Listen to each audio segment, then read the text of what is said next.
you ever feel that you have two voices, two forces, two drives within you, tugging you in different directions, and often in very opposite directions? I'll put it in very simple terms. You may not even be aware of it, but every second of our lives, we have that. So rest assured you're not alone. And it can manifest in very basic ways. For instance, someone calls you and says, hey, can you get up 6 o'clock tomorrow morning? We need you to volunteer. We're going to visit some people in need in a hospital or another place. We just need you to come along. 6 o'clock, that's a little early. You sure you need me? And you have a choice right there. Should you give up a little, forego some of your rest? Or do you get up and join and put that work in? You won't regret it afterwards, but at the time, this is a struggle. You're asked for a charitable donation, and you're capable of giving it. And here too, you start saying, well, I don't know if I can do it right now, whatever the reason may be, and I'm not judging anyone. But it's not a simple matter. Because at times you say, you know what, I can use that money for my own needs. Maybe I'll let it grow and then I'll give charity. Or in general, just a battle between survival, existence, and service, helping and serving others. I'm not going to use the word narcissism, but sometimes it takes on that shape as well, where the focus is more on you taking rather than giving. Why is it important not just to know who you are and what makes you tick, but it's important because you want to identify your life. There's so many things that happen in our lives that we just let pass, or we ignore them nonchalantly, just moving on. But to live life deliberately means being aware, being cognizant, conscious of your behavior. This doesn't always mean you're going to make the right choice, but be aware that you have these two choices.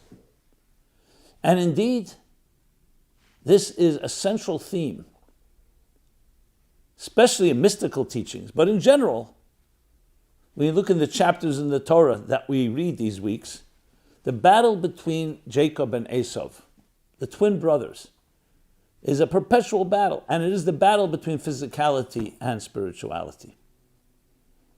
Now, mind you, this is not the battle between good and evil necessarily. Physicality doesn't mean bad. It just has its own personality. It has its own features. And spirituality doesn't always mean good. You can be spiritually selfish, and spirituality could also be used sometimes in nefarious ways, to manipulate, and so on. Is that real spirituality? You can argue it's not, but it can go in the guise of that. So let's describe that. And I think to do that, we need to look at ourselves. What really defines the human being? And that's not an easy question to answer. What defines the human being? What defines a human life? So we know one thing, we have a body. Very clear. Physical body, starting from the head all the way to the toes, and everything in between. Limbs and organs and parts. And then when you break it down further, you have the cellular structure, you have the DNA, you have the genetic, etc., etc. That's the body part. Some of it is visible.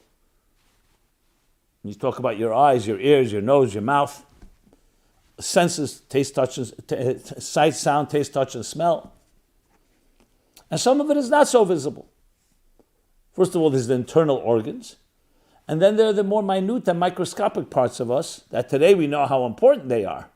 They are the real components that define you, but they're not visible to the eye or generally to empirical observation. There are ways to test it, there are ways to discover, there are ways to identify. And this is why we have today. We have CAT scans, we have sonograms, we have MRIs, we have all kinds of forms of X-rays. Okay. But if someone were to say that's all of you, your body, the answer is no. You can have that body intact, and God forbid, can be a corpse. So there's another part of us which is a life force. Call it whatever you like, whether you call it chemical, electrical, biological, or spirit, or soul. There's a life force that distinguishes between an intact body and a living body. Just like you look at an appliance, you can have a light bulb, and the light is not, and it's not burning. So the bulb is intact. You can have an air conditioner or a refrigerator, other appliances. But if it's not plugged in, and there's no juice, no energy, electricity running into it, it won't be active, even though it exists. So for lack of a better way, and I really just want to stay away from semantics, let's call it body and soul. You want to call it inner and outer. You want to call it matter and energy? Perfect. The words are not so important, but really I just want to make sure we're resonating and identifying exactly what we're talking about. Now, of course, when it comes to that second part of ourselves, that's far harder to identify because you can't see it in the mirror. The body, at least the outer parts of the body, whether it's the limbs, the organs, the skin, the bones, the different parts of our structures are identifiable.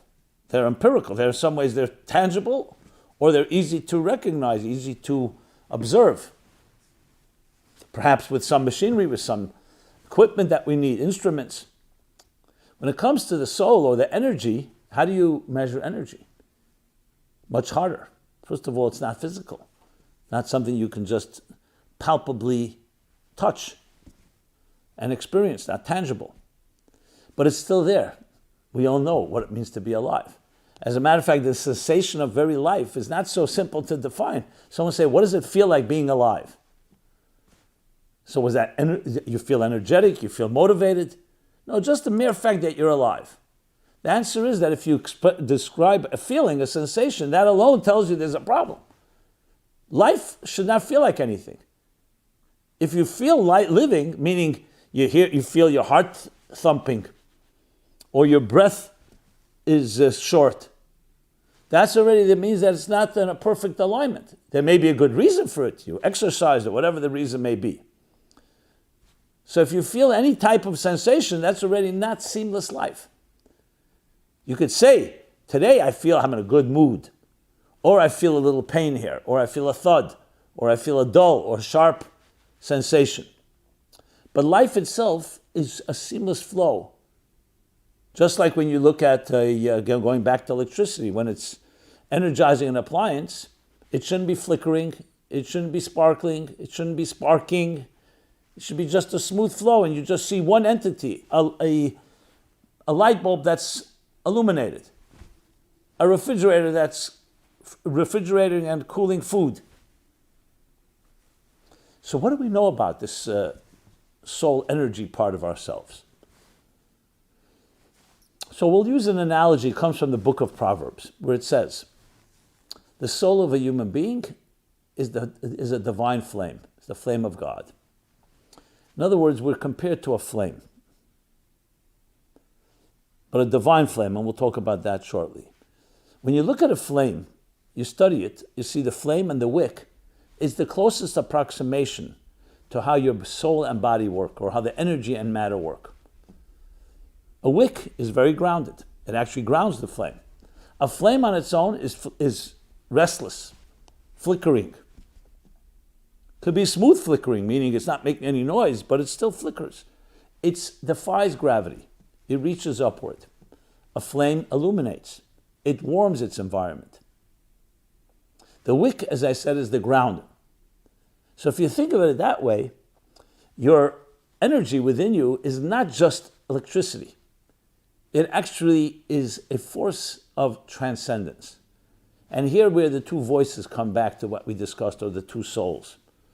One is a spirit that's connected to the wick, to your body and physical needs. You need to eat, to drink, to sleep, to exercise, to do work, relationships. It's very basic. It could be infused with a lot of passion, a lot of spirit and energy that we'll discuss, but on its own, it's essentially like the wick. And it has a voice, and the voice is, I need something. I'm hungry, I need to eat. I'm thirsty, I need to drink. I'm tired, I need to lie down. I need companionship, so you look for someone. The other voice also has needs, but its needs, we'll call them transcendent needs. What is transcendent needs? Something that's not about me. I need something outside of me. I need purpose. I need a mission, a calling. I need something that stimulates and elevates me beyond the pedestrian quotidian of existence, the pedestrian routines of our lives. I need to read a book, listen to music, travel, love, sexuality, intimacy, yes, faith, spirituality, anything that lifts the spirit like a flame that helps us experience something beyond ourselves. Now, when you look, for instance, at other species, animals, and definitely plants and mineral, they don't have that second spirit. They have an energy that makes them alive, but you'll never see an animal on earth sitting and meditating on its purpose of existence. All its energy is dedicated to surviving, to breeding, to protecting its young, and to fulfilling the function for which it exists on this earth. Never wavers. A human being has the concept of restlessness. We're not satisfied with animal bliss. I remember as a young boy, first time I ever saw an animal, being beyond the pigeon and some rodents or squirrels that we saw in the city, traveling upstate, and I saw cows grazing in the meadow. I was fascinated. I had read about it, I'd seen pictures, I'd seen movies, film, and so on. But I never saw a live cow. Maybe in the zoo. Well, in the zoo, I don't even think they show cows, whatever. Anyway, I stopped and decided I want to observe this scene. Maybe 30, 40 cows grazing in a field. They're calm, is what grabbed my attention. It was so calm. Docile. Munching on the grass. And one cow I saw with a little calf. And I said to myself, this is what a cow will do all day and all night, besides when it sleeps. It will eat, it will feed its young, it will breed, protect its young. In case of cows, they don't hunt they're not predators, but they look for food. And the same thing is with other animals. And I said, wow, what a calm life. These cows don't need therapy. They have no neurosis. Can a human being be that way? And the answer is no. If you try to be that way, that alone will make you restless, that you're not restless. Now, some people are trying to master the art of animal bliss. No conscience, no feelings, no aspirations, no dreams. But can a person live without imagination, without dreams, without aspirations? Look at just the search for life on other planets. Look at this outer space travel. Spend millions, billions, trillions of dollars. For what one reason? To satisfy human curiosity. These cows or other animals live in the same habitats for hundreds of years, for thousands of years. We look to build better homes. We have technologies, better communication tools, better vehicles. We're constantly looking to improve. All of that goes in the category of energy, soul, transcendence. It's not always transcendent in nature. Sometimes, you can use a smartphone for your own existential and physical needs. But the seeking, the fact that we seek to discover, is coming from the flame within us. Recognizing that alone is redeeming, is liberating. Because you realize that you have something inside of you that's not just about surviving. I can't tell you how many people have told me, how's it going? I'm surviving, I'm managing. Damage control. If I get by the day without anything being hurt and no one being hurt, me not being hurt, I'm happy. What about your dreams that you once had, your idealism? You get older, you throw in the towel, become more realistic. But the spirit within you never dies. Even if you become numb and even if you push it aside or you ignore it, it is of a flickering flame, seeking. And that's a true voice within you, as true as the voice that needs to sleep and eat and drink and survive and exist. And there is a battle between them. If the flame would have it its way, it would probably just expire and not even remain grounded. But the wick keeps it grounded. The other way around, if the wick was just a wick, it would never rise, would never transcend. Imagine a life like that. I remember a cardiologist used to come to my classes. He was a beautiful soul, beautiful guy. But he had a very difficult life, personal life. He had challenges. And one day he says to me, Rabbi Jacobson, or Simon, I don't remember what he used, what name. He said, can you pray for me to have one day of calm, one day of bliss? So I can just wake up and go to sleep at night knowing things are going to be all right. Not always having all these anxieties and tensions and distress so often. So we were friends. So I said to him, you mean, doctor, like a flat line?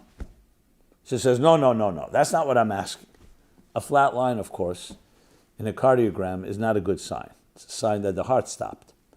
What does a cardiogram look like? Waves. And I explained to him, life is those waves. You want balanced ones. You want harmonious ones, where it doesn't peak too high and doesn't fall too low. You don't want those peaks and valleys. But what is a heart? It's constant movement. It's like a flame. Contraction, expansion. The flicker of a flame. Inhale and exhale. You want it to be balanced. Now, when a person has too much tension, that's when it peaks, spikes. So we compartmentalize. But compartmentalization ultimately does create a battle of its own, because there will be conflicts. So here's what I want to tell you. At the end of the story is there's no need to compartmentalize. You know why? Because the flame exists also in the wick. Energy and matter are synonymous. E equals mc squared. It's just not obvious. So what's the solution? That's why you'll have schools of thought. Some say the only solution is either asceticism, one extreme, cut yourself off, move to a mountain, move to a very outside of civilization, get away from the rush hours of the marketplace of Wall Street, and live a calm life, an austere life. Many people choose that. Others say, no, live in the material world and compartmentalize. From time to time, find ways to resolve your angst. And I'm here to suggest there's a third approach. And the third approach is understanding a deeper concept, that there is really no conflict. There's an ostensible conflict, because spirit and matter are two parts of one reality. And the divine is not more spiritual than physical. And that the body and soul can join together. Now, how do you do that? They seem to have two different agendas. One is driven by self, me. Sometimes we can call it by the emotional impulses of your needs.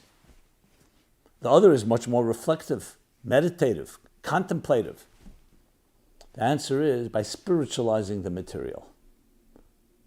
And here I introduce to you an idea you may be familiar with, the elevation of the sparks. The mystics put it this way. There's divine sparks, we'll call it spiritual opportunities, embedded in every part of your life. Not just when you pray, not just when you have faith, not just when you're seeking transcendence, but even when you eat a meal, when you're walking and talking and sleeping. Within it is embedded fire, flame, energy. And it's our mission is to free that. So, simple example, you're sitting down to a meal, don't say, then now it's not a time for spiritual activity, this is a time for physical activity. Not correct. You can spiritualize that meal. Make sure the food is healthy food, proper food. You make a blessing on it, gratitude. You don't just indulge. And the strength that you get from the food, you think about, how am I going to use it to help somebody? And definitely not the opposite, to hurt someone. So suddenly a physical meal becomes a spiritual activity. The same thing, you're walking down the street. Let's say you're just taking a walk. But meet someone, they're a little sad. Say something nice to them. And it's not a contradiction, you can do both. Now there will be times where you can't do both. You can't just satisfy your needs. As like I said earlier, sleep a little longer and go volunteer. There are times when you have to make choices. But even the times that we're, let's say, doing something for ourselves, we can also include in it something deeper. When you sleep and you say, the strength I get from my sleep, I will use during the day to help more people. Or you travel somewhere on vacation and you realize that your footsteps are being led there. So you may go on vacation or you may have went for business, but you look for these opportunities, you look for these unexpected. That's where the magic lies, in the unexpected, in the surprising, in the spontaneous interactions. And you never know. Suddenly you hear something you should have heard, or you say something that the other person needed to hear. You make a new friendship. Be open to these surprises. Be open to the unexpected, the things that were not planned. Because that's, like I said, that's where the real transcendence happens. So whatever you're doing, no matter how physical it is, you can always find the spirituality within it. Indeed, the book I wrote, Toward a Meaningful Life, was really meant, if I could say it in one line, was to help us spiritualize every aspect of life. From the moment we're born till we die, and everything in between. Our work, our health, our money, our relationships. Because everything can be spiritualized. So the flame isn't here and the wick here. You bring them together. And they feed each other. When the physical is being harnessed, and you're revealing, redeeming, elevating those divine spiritual opportunities, it feeds your soul, your energy. And vice versa, your energy feeds your body. But you have to know who's the captain and who's the ship. The ship shouldn't be telling the captain where to go. The captain tells the ship where to go. So it's the soul, that inner voice that you have, that of transcendence, should be directing and saying, okay, now I'm going to eat a meal in a transcendent fashion. My work, I'm going to use not just to make a living, but to help people, to give charity for the money I make, interact with the people I meet, and use it as an opportunity also to spiritualize my work. Like one businessman told me, he actually read in my book, Toward a Meaningful Life, that he now has a charity box on his office desk, not just in his home, in his kitchen, or wherever. Not just in a synagogue, a house of worship, on his desk. And he says it's changed. It's changed the very complexion of people, my meetings, people coming into my office. They start asking, what charity box? Before a meeting, we put a few coins in. It refined, that's the word he used, it refined my world, my business world, create deeper relationships. So there's millions of ways of doing this. I'm just making some suggestions. And come to realize that no, this isn't a perpetual battle that needs to remain a battle. It begins as a battle. To come to realize that we can bring these two voices, these two forces, these two souls together in a glorious dance. Is it always easy? No, it's not always easy. And sometimes we will not succeed in every particular way, but it's a journey. It's the journey of two brothers, twins, with equal resources, that have very different personalities, but ultimately reconcile. More than just reconcile, join together in a harmony between matter and spirit, between matter and energy, between soul, body and soul, between form and function, between the outer and the inner, between the physical and the spiritual.